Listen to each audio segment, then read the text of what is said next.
ಮಾಡ್ತಿರೋದು? ಅಲ್ಲೇನ್ ಮಾಡ್ತಿದ್ಯಾ? ಇಲ್ಲಿ ಕುತ್ಕೊಂಡು ತಿನ್ನೋದು ಬಾ. ಅಲ್ಲೆಲ್ಲ ತಿನ್ನೋದು. ಕೂಗುತ್ತಿವಾಗ ಕುಕ್ಕರ್ ಕೂಗುತ್ತೆ, ನಾನೇನು ಮಾಡೋಕ್ಕಾಗಲ್ಲ. ಬಾಯ್ಲಿ, ಇಲ್ಲಿ ಕುತ್ಕೊ ಬಾಯ್ಲಿ, ಇಲ್ಲಿ ಕುತ್ಕೊ ಬಾಯ್ಲಿ. ಅಲ್ಲಿ ಆಮೇಲೆ ಕುತ್ಕೊಳ್ಳೋಣ, ಇಲ್ಲಿ ಬಾಯ್ಲಿ ಫಸ್ಟು. ಆಮೇಲೆ ಸಾಂಬಾರು ಮಾಡ್ಬೇಕಾದ್ರೆ ಅಲ್ಲಿ ಕೂರುವಂತೆ. ಬಾಯ್ಲಿ, ಇಲ್ಲಿಗೆ ಬಾ. ಯಾರು ಕಳ್ಳಿ? ನೀನೇನ ಕಳ್ಳಿ? ಯಾರು? ಪಪ್ಪ ಅಲ್ಲ, ತಿಯ ಕಳ್ಳಿ. ಇವಳು ಕಳ್ಳಿ. ಅಮ್ಮ ಹೇಳದ್ ಕೇಳಿಗೆ, ನಿಮ್ಗೆ ಯಾವ ತಿಂಡಿ ಇಷ್ಟ?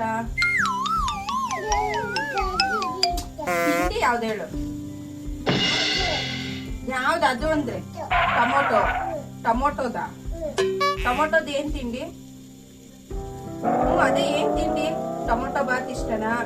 ಟೊಮೊಟೊ ಚಟ್ನಿ ಇಷ್ಟನಾ? ಆಮೇಲೆ ಟೊಮೊಟೊ ಸಾಂಬಾರ್ ಇಷ್ಟನಾ?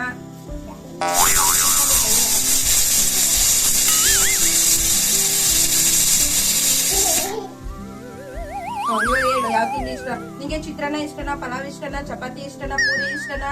ಉಪ್ಪಿಟ್ಟು ಇಷ್ಟನಾ? ಪುಳಿಯೋಗ್ರೆ ಇಷ್ಟನಾ? ಯಾವ್ದಿಷ್ಟ? ಪುಳಿಯೋಗ್ರೆ. ಪುಳಿಯೋಗ್ರೆ ಹೇಳು, ಯಾವ್ದಿಷ್ಟ ಇವಾಗ? ಏನು ಇವಾಗ ಅದನ್ನ ತಿನ್ಬಿಡು. ಬಾಯ್ಲಿ ನೋಡಿ, ಇದಕ್ಕೂ ಟೊಮೊಟೊ ಹಾಕಿದೀನಿ ಕಣವು. ಇದ್ ನೋಡಿಲ್ಲಿ, ನೋಡವ, ನೋಡಿ ಇದ್ರಲ್ಲೂ ಟೊಮೊಟೊ ಇಲ್ವಾ? ನೋಡು, ಇದಕ್ಕೂ ಟೊಮೊಟೊ ಹಾಕಿದೀನಿ. ನಿನ್ ಟೊಮೊಟೊ ತಿಂಡಿ ಇಷ್ಟ ಅಲ್ವಾ? ನೋಡು, ಟೊಮೊಟೊ ಹಾಕಿದೀನಿ. ಮೊಸರ ಹಾಕ್ತೀನಿ, ಕೊಡ್ಲಿ. ಅದೇನು ಅಲ್ಲೇ ಕಾಣಿಸ್ತಿದ್ಯೋ ನೋಡಿ. ಇವಾಗ ಹೇಳು, ನನಗೆ ಸರಿಯಾಗಿ ನೀನ್ ಏನು ಹೇಳಿಲ್ಲ.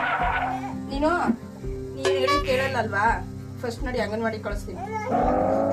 ಅಂಗನವಾಡಿಗೆ ಹೋಗುವಂತೆ ನಡಿ. ಅದು ಕೊಡ್ತೀನಿ, ನಾನು ಹೇಳಿದ್ದು ಕೇಳ್ತೀಯಾ? ಕೇಳ್ತೀಯಾ?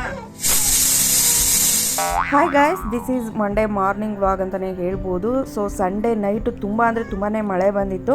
ನಂದು ದಿಯಾದು ಮಾತುಕತೆ ಆದಮೇಲೆ ಗೃಹ ಪ್ರವೇಶ ಇತ್ತು. ಸೊ ಅಲ್ಲಿಗೆ ಹೋಗೋಣ ಅಂತ ಹೊರಟ್ವಿ. ನನ್ನ ಹಸ್ಬೆಂಡ್ಗೆ ಹೇಳಿಬಿಟ್ಟಿದ್ದೆ, ನೀವೇ ಹೋಗಿ, ನಾನು ಬರೋದಿಲ್ಲ ಅಂತ. ಆದರೂ ಅವರು ನಾನು ಒಬ್ಬನೇ ಆದರೂ ಹೋಗೋದಿಲ್ಲ, ಬನ್ನಿ ಅಂತ ಅಂದರು. ಯಾಕೆ ಅಂತಂದರೆ ಕರೆಯೋದಕ್ಕೆ ಫ್ಯಾಮಿಲಿ ಸಮೇತ ಬಂದಿದ್ದರು. ಸೊ ಹೋಗ್ಬೇಕಾದ್ರೂ ನಾವು ಫ್ಯಾಮಿಲಿ ಹೋಗಬೇಕು ಅಂತಲೇ ಹೊರಟ್ವಿ. ಬಟ್ ತೋಷಿತ್ನ ಸ್ಕೂಲಿಗೆ ಕಳಿಸಿದ್ವಿ. ತಿಂಡಿ ಮುಗಿಸ್ಕೊಂಡು ನಾನು, ನನ್ನ ಮಗಳು, ನನ್ನ ಹಸ್ಬೆಂಡ್ ಹೋದ್ವಿ. ಸೊ ಅಲಂಕಾರ ತುಂಬಾ ಚೆನ್ನಾಗಿ ಮಾಡಿದರು. ಅಂತ ಅಂದರೆ ಕೆಳಗಡೆ ಆಲ್ರೆಡಿ ಮನೆ ಕಟ್ಟಿದ್ರಂತೆ, ಅದ್ರ ಮೇಲೆ ಇವಾಗ ಹೊಸ್ದಾಗಿ ಕಟ್ಟಿದ್ದು. ಸೊ ಇವರೇ ನನ್ನ ಹಸ್ಬೆಂಡ್ ಫ್ರೆಂಡ್ ಮಂಜಣ್ಣ ಅಂತ. ಸೊ ತುಂಬಾ ಪರಿಚಯ. ಹೋಗ್ಬಿಟ್ಟು ಮುಯ್ಯೆಲ್ಲ ಕೊಟ್ಟು ಊಟ ಮಾಡಿಕೊಂಡು ಮಾತಾಡಿಸ್ಕೊಂಡು ಬಂದ್ವಿ. ಏನೇ ಹೇಳಿ, ಸಂಡೇ ನೈಟ್ ತುಂಬ ಮಳೆ ಬಂದಿದ್ದರಿಂದ ಮಂಡೇ ಮಾರ್ನಿಂಗ್ ತುಂಬ ಬಿಸಿಲಿತ್ತು ಅಂತಲೇ ಹೇಳ್ಬೋದು. ಸೊ ಫಂಕ್ಷನ್ಗೆ ಹೋಗಿ ಬರೋ ಅಷ್ಟರಲ್ಲಿ ಇವಾಗ ಒಂದು 15 ಡೇಸ್, ಒಂದು ತಿಂಗಳಿಂದ ಕೂಲಾಗಿದ್ದು ಇದು ಗುಡಿಯಾಗ್ಬಿಟ್ಟು ಅಪರೂಪಕ್ಕೆ ಜಾಸ್ತಿ ಬಿಸಿಲು ಬಂದಿದ್ದರಿಂದ ತುಂಬಾ ಶೆಕೆ ಅಂತಲೇ ಹೇಳ್ಬೋದು. ಸೊ ನಮಗೆ ನೈಟಿ ಹಾಕ್ಕೊಳ್ಳೋ ಅಭ್ಯಾಸ ಇಲ್ಲ. ಸೊ ಮಿಸ್ಟೇಕ್ ಮಾಡ್ಕೋಬೇಡಿ, ನೈಟಿ ಹಾಕುವಂಥ ಅಭ್ಯಾಸ ಇಲ್ಲ. ನಮಗೇನಿದ್ರು ಟೀ ಶರ್ಟು, ಫ್ರೀಯಾಗಿ ಪ್ಯಾಂಟ್ ಹಾಕ್ಕೊಂಬಿಟ್ರೆ ಏನೋ ಒಂಥರ ಸ್ವರ್ಗ ಸಿಕ್ತಂಗೆ ಆಗ್ಬಿಡುತ್ತೆ. ನಮ್ದಿಯಾ ಅಂತೂ ಬಿಸಿಲು ಜಾಸ್ತಿ ಆಗಿಬಿಟ್ರೆ ಒಂದು ಪ್ಯಾಂಟ್ ಅಥವಾ ಚಡ್ಡಿ ಹಾಕ್ಕೊಂಡು ಓಡಾಡ್ತಾನೆ ಇರ್ತಾಳೆ. ಆನಂತರ ಬಿಸಿಲು ಜಾಸ್ತಿ ಇದ್ದಿದ್ದರಿಂದ ಸೊ ನೀರು ಕಾಯಿಸೋದಕ್ಕೆ ಸೌದಿ ಬೇಕಂತ ಸಿಪ್ಪೆ ಮಟ್ಟೆನ ಒಣಗಾಕಿದ್ದೆ. ಸೊ ಆಲ್ರೆಡಿ ಸಂಜೆ ಆಗ್ತಾ ಮೋಡ ಮತ್ತು ನೈಟ್ ಮಳೆ ಬರೋದಕ್ಕೆ ಸ್ಟಾರ್ಟ್ ಆಗುತ್ತಿತ್ತು. ಸೊ ಹಾಗಾಗಿ ಏನು ಮಾಡಿದೆ, ಮಟ್ಟೆನೆಲ್ಲ ಚೀಲಕ್ಕೆ ತೆಗೆದು ಇಟ್ಟಿಟ್ಟೆ. ಸೊ ಇಷ್ಟೇ ಮಂಡೇ ವ್ಲಾಗ್ ಆಗಿತ್ತು. ಸೊ ಇಷ್ಟ ಆದರೆ ಲೈಕ್ ಮಾಡೋದು ಮರಿಬೇಡಿ. Thank you for watching. Follow for more.